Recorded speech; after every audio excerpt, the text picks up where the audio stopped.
జై భగవద్గీత. కృష్ణం వందే జగద్గురు. నిత్య జీవితంలో భగవద్గీతతో నిత్య జీవనం. ఈ భూమి మీద మనం చెప్పుకున్న గత వీడియోలో చెప్పుకున్నాం, లోకంలో జీవరాశులు అనేవి కూడా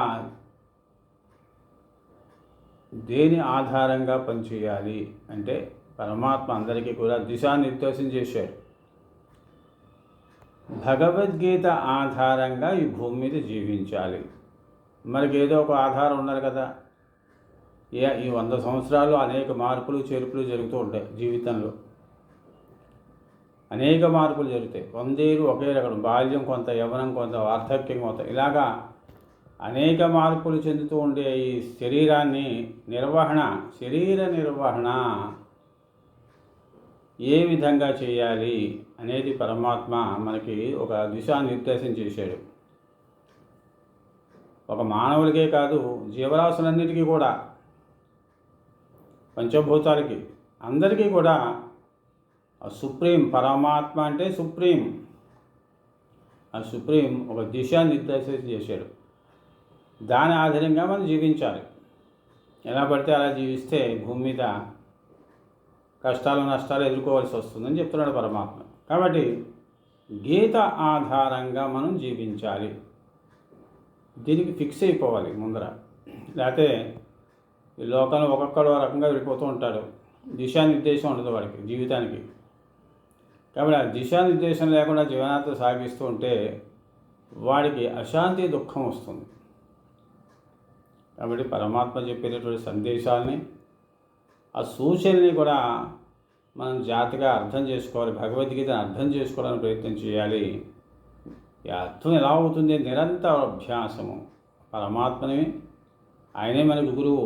ఆయనే గురువుగా పెట్టుకుని విశ్వానికి గురువు అయిన కృష్ణం వందే జగద్గురు అంటాం కదా. ఆ విశ్వానికి గురువు అయినటువంటి ఆ పరమాత్మని దగ్గర పెట్టుకుని శరణు వేడి శరణాగతి అవ్వాలి. శరణాగతి అయితేనే మనకి ఆ పరమాత్మ యొక్క కృపా కటాక్షాలు మనకు లభిస్తాయి. శరణాగతి లేకుండా మనకి జ్ఞానం అవ్వదు. పరమాత్మకి శరణాగతి వేడినప్పుడే మనకి ఆ పరమాత్మ చెప్పినటువంటి జ్ఞానం మనకి వంట పడుతుంది. శరణాగతి లేనిదే మనకి విద్యాభ్యాసం రాదు, ఆ జ్ఞానం అవ్వదు. కాబట్టి పరమాత్మ ఏమని చెప్తున్నాడు? నన్ను శరణు వేడండి, మీ మనస్సులో నన్ను నిలుపుకోండి. పరమాత్మని మన మనస్సులో నిలుపుకోవాలి. ఇతర విషయాలు నింపుకుంటాం మన పరమాత్మ మనస్సులో కాదు. పరమాత్మని నింపుకుంటేనే ఈ లోక వ్యవహారాలన్నీ చక్కగా మనం చేయగలన అవకాశం ఉంటుంది. పరమాత్మని ఇప్పుడు మనం తోడుగా పెట్టుకోవాలి. ఆయనే మనకి ప్రత్యక్ష సాక్షి. మనం చేసే పనికి సాక్షి ఎవరు అంటే పరమాత్మే సాక్షి. కాబట్టి ఆ పరమాత్మని దగ్గర పెట్టుకుని మనం నిత్య కృత్యాలన్నీ చేస్తూ ఉంటే అవన్నీ కూడా చాలా పవిత్రంగా అవుతాయి. అంటే కర్మలో దోషం ఉండదు. లేకపోతే పరమాత్మ మీద కర్మలో దోషాలు వస్తూ ఉంటాయి. కర్మ చేస్తే కర్మలో దోషాలు ఏవో వస్తూ ఉంటాయి. కానీ కర్మలో దోషం లేకుండా ఉండడం కోసమే మనకు అది వీడియోలో చెప్పుకున్నాం. నిష్కామ కర్మయోగము.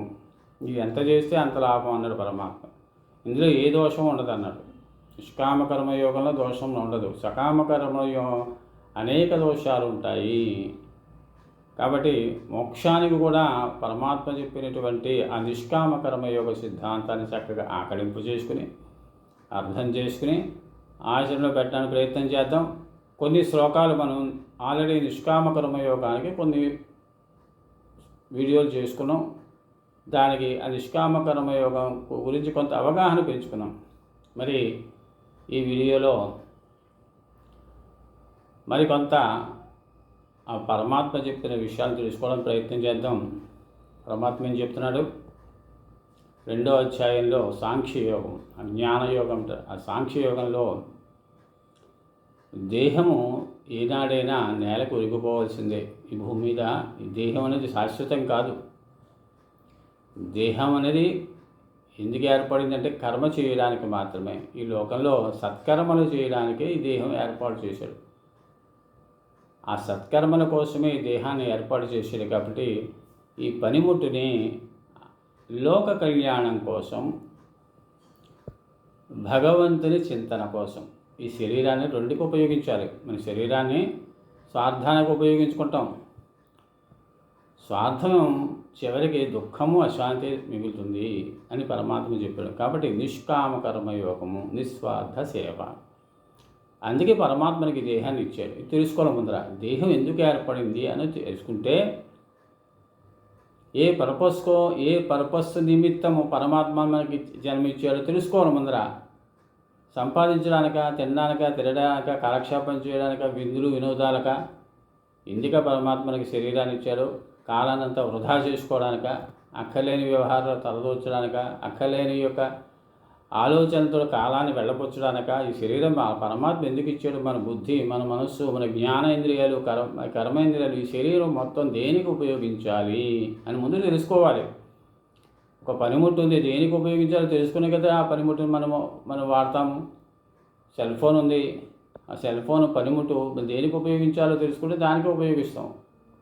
ఇంట్లో టీవీ ఉంటుంది, లేదా కారు ఉంటుంది, అనేక పనిముట్లు ఉన్నాయి కదా. మరి ఈ పనిముట్టు దేనికి వాడాలో తెలుసుకునే వాడుతూ ఉంటాం కదా. మరి ఇన్ని తెలుసుకున్నప్పుడు వాడు ఈ దేహాన్ని, పవిత్రమైనటువంటి శరీరాన్ని ఆ పరమాత్మ మనకి జన్మ ఇచ్చినప్పుడు దేనికోసం వాడాలి, ఎందుకోసం వాడాలి అనే విషయాన్ని తెలుసుకోవాలి కదా మరి. కాబట్టి మన ఈ వీడియోలో ఆత్మకు సంబంధించి, దేహానికి సంబంధించినటువంటి కొన్ని వీడియోల్లో దేహము, ఆత్మ వీటికి సంబంధించిన శ్లోకాలు తెలుసుకోవడానికి ప్రయత్నం చేద్దాం. పరమాత్మ చెప్పిన విషయాలు తెలుసుకోవడానికి ప్రయత్నం చేద్దాం. నిష్కామ కర్మయోగం నుంచి కొన్ని శ్లోకాలు తెలుసుకున్నాం. ఈ వీడియో ఇక్కడి నుంచి కూడా దేహం అశాశ్వతము, ఆత్మ శాశ్వతము అనేటువంటి నినాదంతో మనము ఇక్కడి నుంచి కొన్ని వీడియోలని దేహానికి సంబంధించిన, కొన్ని ఆత్మకు సంబంధించినటువంటి ఆ పరమాత్మ చెప్పినటువంటి విషయాలు తెలుసుకోవడం ప్రయత్నం చేద్దాం. స్వస్తి.